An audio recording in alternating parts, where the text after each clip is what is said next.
Grabe, super daming tao. Ang dami talagang mga devote.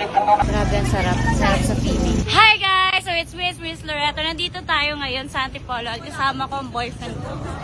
Ayan, nag-aalay-lakad kami. Nagbabos kami kasalanan kasi mukha nang itong makasalanan. Wow! Siyempre kasama ko yung kuya ko, ate ko, ayan. Meron pa doon sa dulo. Nauna lang kami kasi kami lang masipag maglakad. So, antayin nyo hanggang doon sa dulo.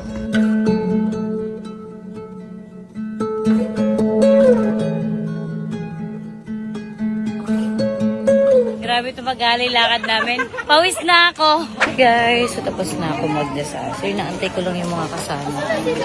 Hindi kami makapasok kasi 6 a.m. pa ang pagbukas ng Via Dolorosa Church. Kaya nandito lang kami sa loob, hindi pwedeng pumasok. Grabe, ang sarap. Sarap sa feeling pag magdadasal ka.